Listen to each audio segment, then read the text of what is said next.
Hi, BrenTech here, where tech is made simple. So Microsoft is also rolling out this week's latest insider preview build to the beta channel insiders, build 22635.2552, and that's with the update KB50314448. Now, because we have already received the Moment 4 feature update, and we are soon to get the annual 23H2 feature update, there's not too much actually happening in the beta channel these days.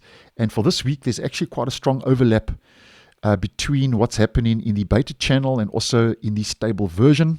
And that's to be expected because obviously a lot of the features now have made their way from the insider program into the stable version. Now, first of all, just to mention two changes that are gradually being rolled out to everyone in the beta channel. And I actually posted on this earlier today.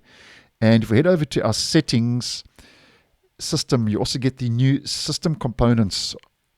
That's part of the settings system page now, where you can remove and manage system components that are pre-installed on Windows. And I actually think this is a nice move where you see all your system apps in one convenient menu.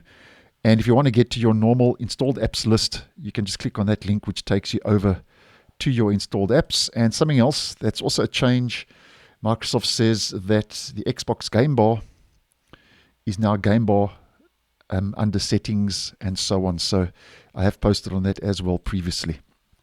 So that's basically the new improvements that have rolled out for the beta channel.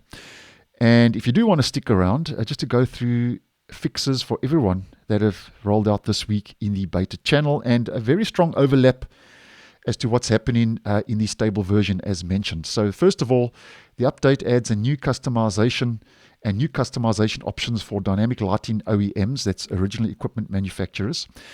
It supports the currency change in Croatia from the kuna to the euro. If we just head back to our settings accounts and we head over to Windows Hello, sign-in options, the update addresses an issue that occurs after you run a push-button reset. Apparently, you cannot set up Windows Hello facial recognition. It also addresses an issue that affects Windows mixed reality. Apparently, the Microsoft Store stopped responding when you were trying to open it or use it using a Windows mixed reality headset.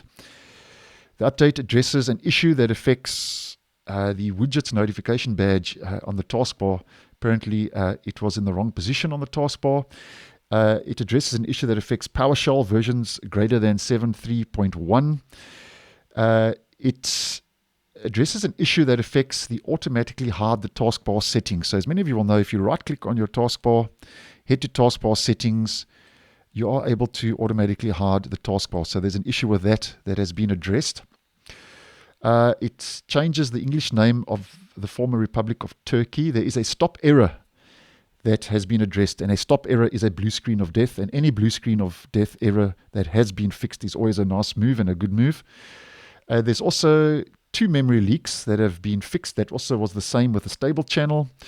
There are a couple of printer fixes. There's a touchscreen fix, a couple of firewall fixes. There's an Outlook fix where Outlook wasn't responding, and just two more to mention. It improves the performance of the search box experience.